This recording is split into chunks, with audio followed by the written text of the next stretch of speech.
Press वार्ता में यहाँ पर उपस्थित हमारे सभी पत्रकार भाइयों का स्वागत है, उनको नमन है।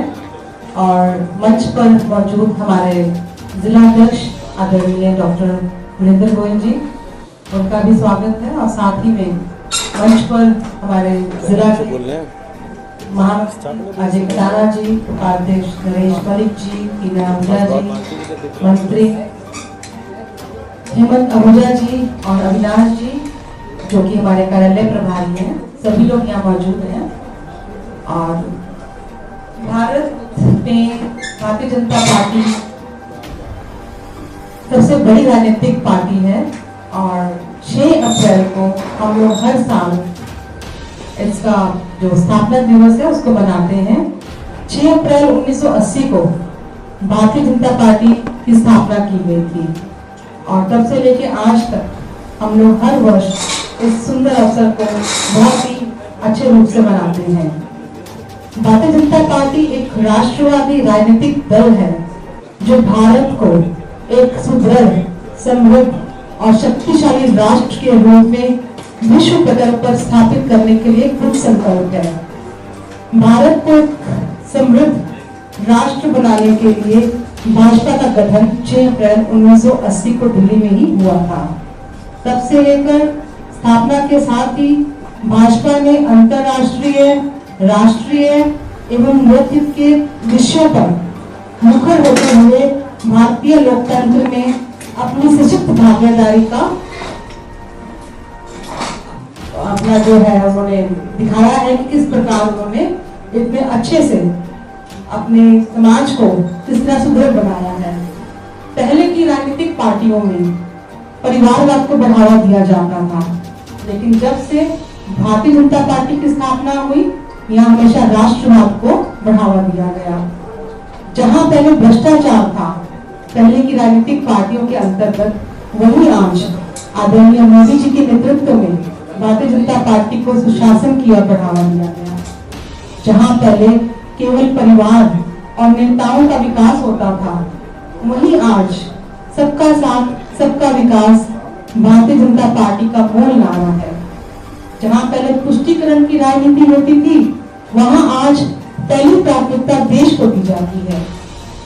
पहले की राजनीतिक पार्टियों में अमीर और अधिक अमीर होता था, जबकि आज हमारे भाजपा के नेतृत्व में देश गरीबी रेखा से बाहर आया है। इस प्रकार अनेकों कार्यों से आज भारत विकासशील देशों की श्रृंखला से हटकर विकसित देशों की श्रृंखला में खड़ा हुआ है। इसलिए ये जो हमारा स्थापना दिवस है हमारे लिए बहुत ही सुंदर अवसर है। अपनी शुरुआत से हमने जहाँ से हमने स्टार्ट किया, वहां से हमारा आज तक का सफर देश को कितना आगे लेकर गया, इसके लिए हमेशा हम लोग हमारे जो फाउंडर मेंबर्स हैं उनके हम लोग हमेशा नमन करते हैं और आभारी हैं। और मेरा निवेदन है हमारे जिला अध्यक्ष जी से कि इन सब चीजों को थोड़ा विस्तार से आप लोगों के समक्ष रखिए कि क्यों हम लोग अपना स्थापना दिवस मनाते हैं। धन्यवाद। चलने वाला है कुछ ऐसा प्रोग्राम वगैरह? ये जो हमारा स्थापना दिवस है पूरा 1 सप्ताह चलेगा और इसमें जैसे मैंने बताया मंडल और बूथ स्तर तक हमारे कार्यक्रम होंगे, गोष्ठियाँ होंगी, जिससे कि हमारे एक एक कार्यकर्ता को संगठन के गठन के बारे में पता लगे, स्थापना दिवस के बारे में पता लगे और भी कार्यकर्ता हमारे संगठन से जुड़े। ये हमारा कार्यक्रम चलेगा। 27 साल बाद भाजपा की सरकार बनी है, इसके ऊपर कुछ क्या विशेष जानना चाहिए? देखिए, जो 27 साल बाद सरकार बनी है, अभी जो पहले सरकारें थी कुछ दिल्ली में तुष्टीकरण की राजनीति के कारण सरकार बनी, लेकिन जब दिल्ली की जनता ने देखा कि भारतीय जनता पार्टी ऐसा संगठन है जो दिल्ली की जनता का भला कर सकता है, एक एक समस्या का समाधान कर सकता है, तो ये मौका मिला है। और आने वाले समय में न जाने कितने वर्षों तक भाजपा का शासन रहेगा और दिल्ली का विकास होगा। सर, अंत्योदय और सेवा की बात आपने कही है, तो इस जो स्थापना दिवस है, इस पर क्या सेवा के जो कार्यक्रम होगा? देखिए, जहाँ तक दिल्ली में सरकार बनी है 43 दिन हो चुके हैं मुख्यमंत्री बने हुए रेखा जी को। कितने काम जनहित के कर दिए और जो चुनाव में वादे किए थे, चाहे वो 2500 रुपये की बात हो, महिलाओं की आयुष्मान योजना की बात हो, इस तरह से जो वायदे चुनाव में किए वो सब की घोषणा हो चुकी है। और बहुत जल्दी आज 6 अप्रैल स्थापना दिवस जैसे कल है, तो 1-2 दिन के अंदर स्थापना दिवस के उपलक्ष्य में सभी योजनाएं जो चुनावी वादे थे वो सारी लागू होनी शुरू हो जाएंगी, पोर्टल पे आ जाएंगी और जनता को उसका लाभ मिलना शुरू हो जाएगा। सर, जो एक इलेक्शन से पहले वादा हुआ था कि हमारा पशुओं का जल्द से जल्द निवारण किया जाएगा, ताकि रोडों पे हमारा पशु घूमने के कारण आज भी एक्सीडेंट होता है। देखिए, आपने पशुओं की बात की है। पशुओं का मतलब गाय, मुख्य रूप से गाय हैं या हम कह सकते हैं थोड़ा सा आवारा कुत्ते हैं। ये आज भी विषय आया था, बल्कि मैं आपको बताऊं, अभी रेखा गुप्ता जी ने कन्या पूजन का कार्यक्रम किया था, तो छोटी बच्चियां थी, तो वहाँ पर 2 बच्चों ने क्वेश्चन किया कि जो गौ माता सड़कों पे घूमती हैं इनके बारे में क्या सोचा। और बल्कि एक बच्ची ने कहा कि इनको ये पन्नियाँ खा लेती हैं और बीमार हो जाती हैं, कुछ रेलवे लाइन पे आ जाती हैं। तो अवेयरनेस, ये अवेयरनेस इतनी अच्छी अवेयरनेस है कि बच्चों में अवेयरनेस है, बच्चियों में अवेयरनेस है। जो आपके प्रश्न का आंसर मैं देना चाहूँगा कि एकदम इसमें पूरी योजना बन चुकी है, क्योंकि जो हमारी गायें सड़कों पे घूमती हैं उनको ये हो सकता है कि हम उनको पकड़कर और कहीं गौशाला में छोड़ें, लेकिन दिल्ली के अंदर किसी गौशाला में जगह खाली नहीं है, तो उनको अभी पकड़ के कहाँ छोड़ा जाए ये क्वेश्चन सरकार के सामने है।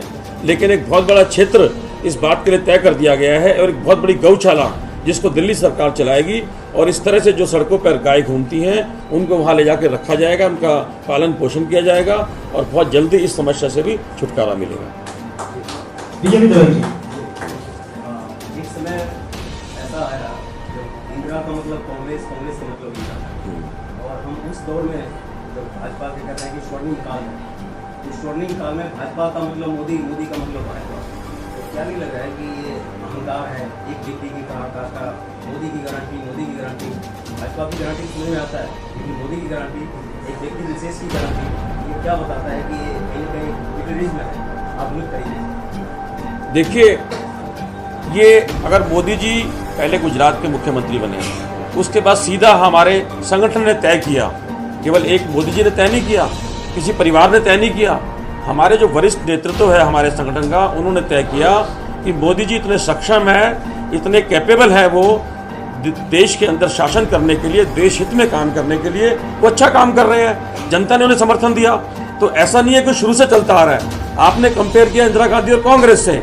इंदिरा गांधी और जो कांग्रेस सरकार है उसमें इंदिरा गांधी ने कितना लंबा शासन किया, और उसके बाद उनके पुत्र ने शासन किया, उसके बाद उनकी पुत्र वधू आ गई, अब उनकी कभी बेटी का नाम आता है, बेटे का नाम आता है। लेकिन हम ये दावा करते हैं प्रधानमंत्री मोदी जी के किसी परिवार का, क्योंकि आपको मालूम है उनका परिवार देश की जनता है, इसलिए जब तक वो प्रधानमंत्री हैं, देश की सेवा कर रहे हैं, उसके बाद नेक्स्ट नाम जो होगा वो प्रधानमंत्री मोदी जी का नहीं होगा, नेक्स्ट किसी कार्यकर्ता होगा। तो आपका जो क्वेश्चन है वो हम कंपेयर नहीं कर सकते इंदिरा गांधी से और कांग्रेस से, क्योंकि वहाँ यहाँ फर्क है।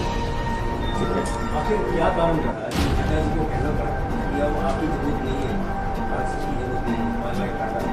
इस तरह से अंदर खाने में इस अंदर कुछ बात अलग सुन रहा है, और बिल्कुल इस तरह से कहना मोदी आरएसएस के बारे में साफ दिखाता है कि मैं हूँ, आप कुछ नहीं, मैं हूँ। देखिए, ना तो ऐसे शब्द इस्तेमाल हुए कि आप कुछ नहीं है मैं हूँ, ये बनावटी बात आप कर रहे हैं। अगर मुझे कहीं दिखा दे रिकॉर्डिंग कि हमारे प्रधानमंत्री मोदी जी ने ऐसी बात कही हो, हाँ ये जरूर है। हाँ, नड्डा जी की बता रहा हूँ मैं, नड्डा जी ने ऐसा बिल्कुल नहीं कहा कि ज़रूरत नहीं है। उन्होंने ये कहा कि कई बार कुछ लोग ये सोचते हैं, देशवासी सोचते हैं कि शायद भाजपा को आरएसएस चला रही है, प्रधानमंत्री मोदी जी को आरएसएस चला रही है।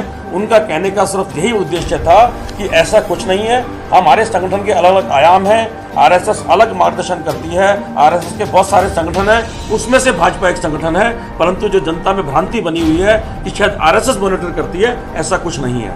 बात कहने का सिर्फ उद्देश्य ये था, मीडिया वाले ने उस बात को दूसरे एंगल से लिया, मैं आपको स्पष्ट करना चाहता हूँ। मैं जहाँ बैठा हूँ, आप जहाँ बैठे हैं, और जो आपका कार्यकाल, स्वर्णिम कार्यकाल, आपके कार्यकाल में आपके जिले से यही सिंघम सीएम बनी, कैसा महसूस कर रहे हैं? ये जो लगा है वो इसके बनी जो बोलेगी और सब लोग हो जाए, वो तो मेरा सब उन्होंने यूज किया, यही सिंघम से।